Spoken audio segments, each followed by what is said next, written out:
আসসালামু আলাইকুম viewers, welcome to my channel recipes by ওহিমম।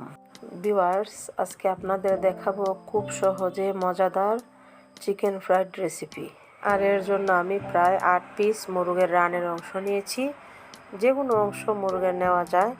এখানে আমি মশলা নিয়েছি হলুদের গুঁড়ো, মরিচের গুঁড়ো, জিরা বাটা, আদা বাটা, পেঁয়াজ বাটা, গোলমরিচের গুঁড়া, লবণ, চিনি, একটি ডিম, ময়দা ও লেবুর রস। এখন আমি সবগুলো উপকরণকে একসাথে মিশিয়ে চিকেনগুলো দিয়ে দেব। এবার 1 চামচ সয়া সস ও 2 চামচ চিলি সস দিয়ে একটি ডিম দিয়ে আমি ভালো করে মাখিয়ে নেব। 8 পিস মাংসের জন্য আমি সবগুলো মশলা 1 চামচ করে নিয়েছি।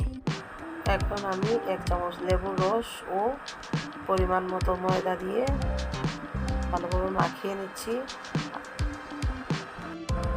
এখন আগে থেকে চুলায় একটি প্যান বসিয়ে পরিমাণ মতো তেল গরম করে রেখেছি। এবার একে একে সবগুলো চিকেন দিয়ে দিচ্ছি।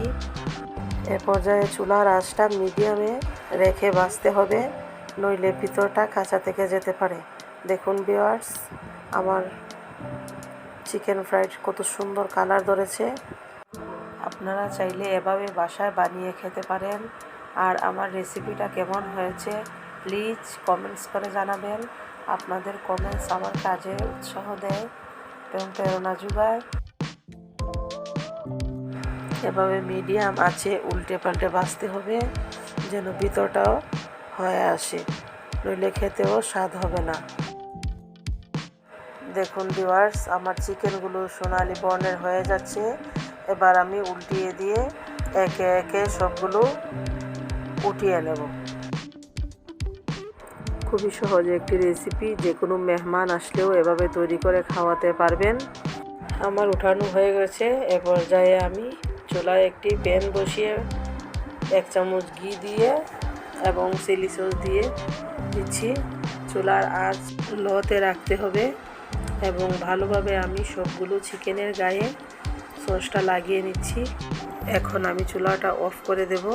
দেখুন ভিউয়ার্স, হয়ে গেছে আমার চিকেন ফ্রাইড। ভিউয়ার্স, আমার রেসিপিটি যদি আপনাদের ভালো লেগে থাকে তাহলে রেসিপি বাই ওহিমম চ্যানেলটিকে সাবস্ক্রাইব করে নিত্য নতুন ভিডিও পেতে আমাদের পাশেই থাকবেন।